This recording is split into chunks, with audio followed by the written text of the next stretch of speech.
What's up, spectators? Welcome back to the episode of Professor Layton versus Ace Attorney Phoenix Wright. It looks like they're providing us with a nice little recap, so I'm just gonna go ahead and read that really quick, because I kinda need it too. After flying clear across the Atlantic, we finally found ourselves in ye olde London. Nick was stuck working right up to when we left, so he's kinda tired, but I'm pumped and ready to go to get my sightseeing on. Even though he said he was only here for that attorney exchange thing and wouldn't have to appear in court, we still ended up in court, and Nick said I'm the one who would jinx us. That. Looks like we'll be defending Espella. Alright, I'm ready and raring to go. Good. Good. Yes, right. I went to the cargo hold to check the supplies. It was past 10 o'clock. Did I already press all these? I don't know. Hold it! You had to check the supplies at that hour? It must be tough being a cook. Know the saying, a thirsty sailor will drink the old Mediterranean Sea? You know what, we have read this, but it's been a while, so I'm just gonna reread it. If you notice the screen looks a little different, what I've done is I removed the filter I normally use that smooths the edges, because it does make it look a bit sharper, although a bit pixelated. Okay, shut up. Here we go. That's why I always need to make sure we're properly stocked up, sweetie. I'll read this really quickly then, since we've already read it last time. Oh, is she making those sayings up? The incident occurred at 10:20 p.m. when Smiles was doing the rounds. I see, understood. And what happened in the cargo hold? Come on. And I found that girl hiding and clutching one of them bizarro toys. She made as if to run away, so I tried to stop her. Then she grabbed a pipe. She's short, but she fiercely swung the pipe at me. I tried to dodge, but she hit me on the head. I blacked out for a few minutes. Okay. There doesn't seem to be anything wrong with her testimony. Still. Got any ideas? This one piece of evidence has been on my mind. It's not something easy to see, but it feels out of place. Is it the pipe? I didn't notice anything. I better take a second and look at the court record. I've got nothing concrete, just a hunch to go on, but should I present that? That? Okay. Just where do I do it? Then this one. Let's try it here. Where is that pipe? And go. Objection! Oh no, I got it wrong! Oh no! What have I done? Oh no. Okay. Hold it! Shoot, man, this is what happens when you turn off the game and switch to something else like Persona. I lose the traction I have built. The defendant tried to escape. She had nowhere to run though, because she was at the far end of the room. I'm really good at catching chickens that try to run from the knife, so I caught her. And when you caught her, things took a violent turn? Yeah, she was small, you know. You wouldn't think she had that in her. There was a steel pipe propped against the wall, right next to her. Was it the pipe from this picture? She picked it up and held it in both hands, and then... She's short, but she fiercely swung the pipe at me. I tried to dodge. Should I just present it again here? Photo of Espel's fingerprints on the steel pipe. Is this gonna do anything for me? No. Come on, magnifying glass. You're being really lame right now. Ah! Okay, hold on. Can't look at the details from this. Can't look at the details from that. I can look at the details from this.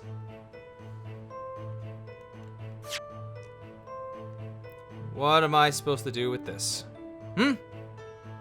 What? What am I looking for? The break? There's a break. Is that good? I don't know. I'm just gonna present it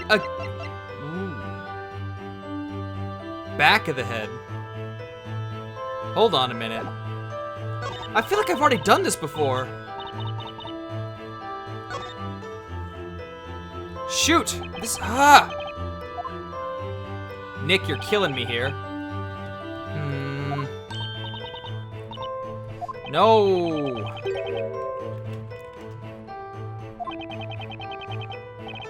Ooh, I think something got in my eye. Oh god, something's in my eye! Oh no! Okay. It's the pipe, I just don't remember how it ties in.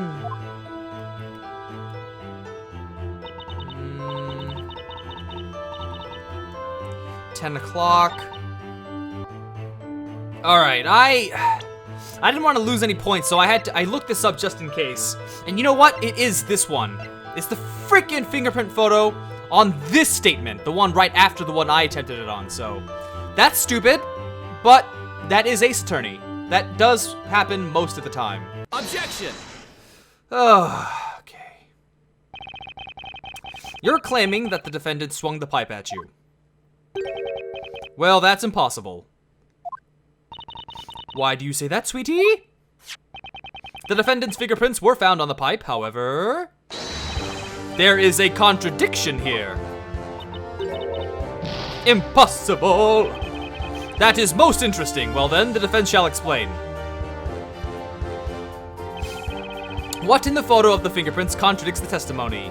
Not the existence, the position, right? Or location? The position? It's the position of the fingerprints, Your Honor. Oh, the position?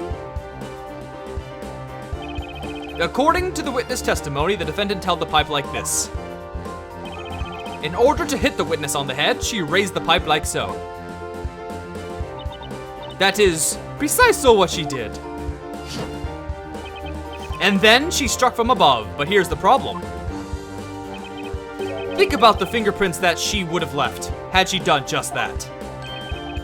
What are you getting at, Mr. Wright? Oh, you'll know, Judge. Stupid Judge. Look closely at the way I'm holding the pipe.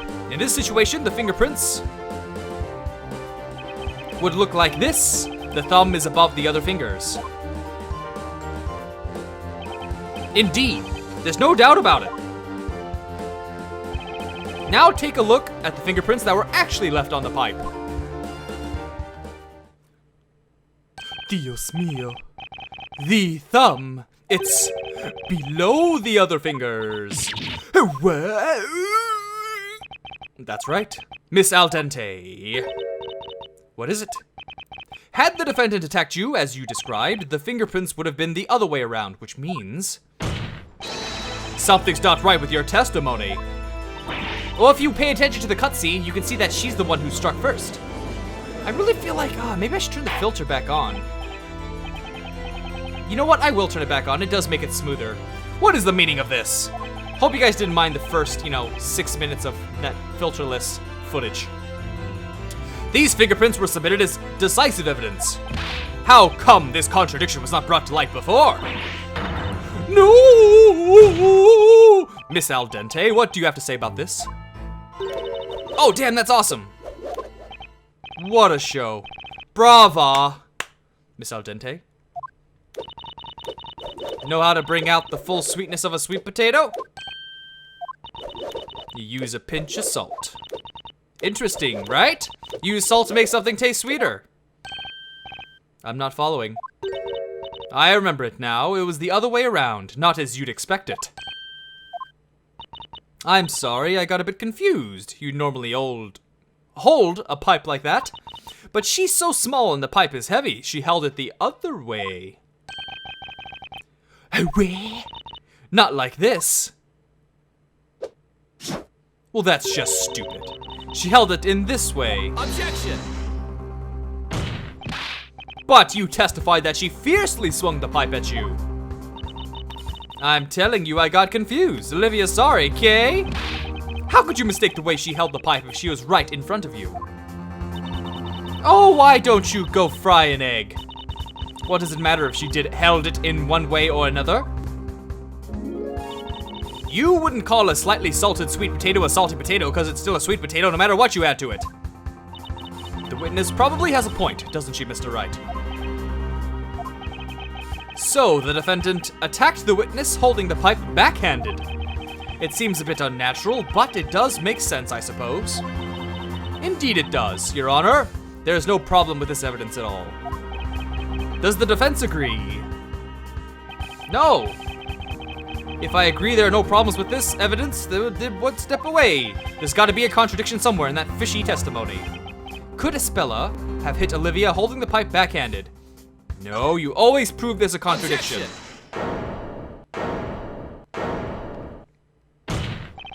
Well, Miss Al Dente, I'm afraid that you're in a pickle now. I don't really see why. Adding a pack of lies to a testimony can turn things very sour for a witness. Pickle, sour. Oh, what a riot. It would seem the defense is prepared to prove its claim.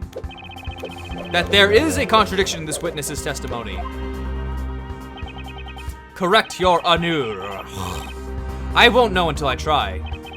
The defense shall now present evidence to the court. The evidence contradicting the assertion that the defendant hit the witness holding a pipe backhanded is. Okay.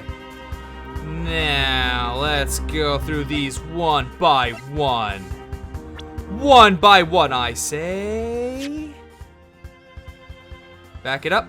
Back it up. To the back of the head. So she wouldn't have seen what position she was holding it because she was hit in the back of the head. Take that! Take that, stupid. Miss Al Dente, you previously testified that you were using that hat to cover the wound you received in the assault. It's normal for signorina to cover up things they don't want others to see. That's not all. You also described the defendant as little, if you recall. That is to say, Miss Cantabella is, at the very least, shorter than you.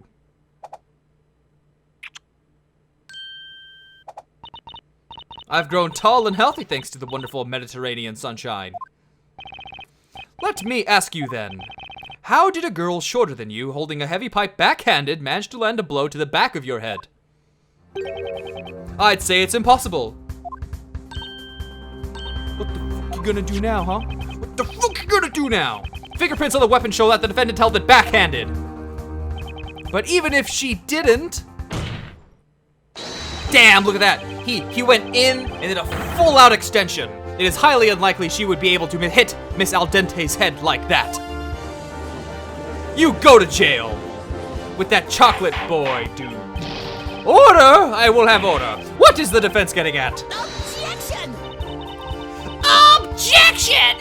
Even if it was highly unlikely, it cannot be proven that it was impossible. Miss Cantabella's fingerprints were found on that pipe, Your Honor. Nothing can change the fact that it was the defendant who held the weapon. In defense,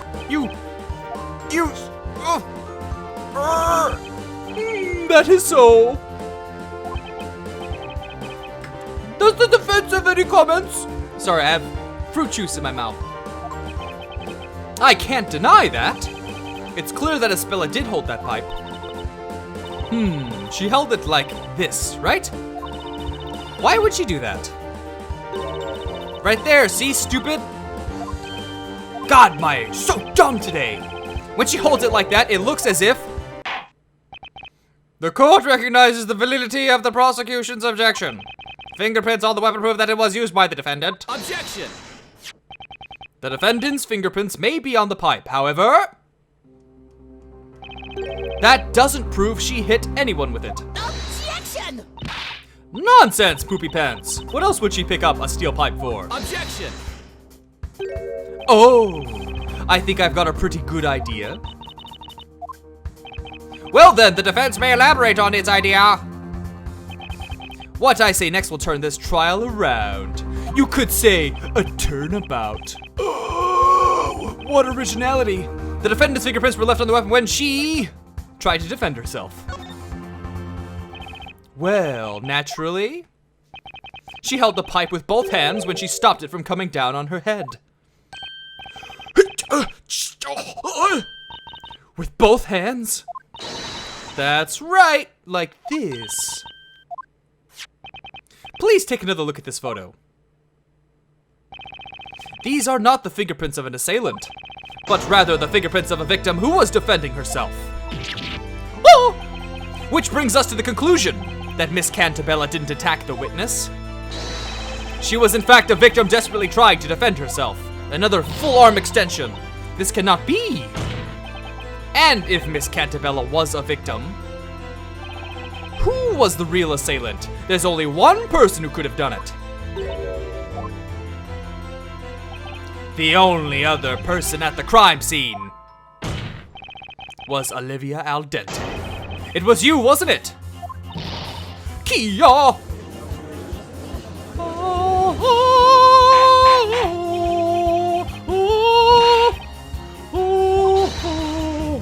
All of you! You just don't quit, do you? Oh, about to say, man. I thought they were about to decapitate an eel right on screen. A lousy lawyer like you should get the chop. How about I show you my knife up close? Objection! Have you lost your mind, Mr. Wright? The witness is the victim, not the assailant.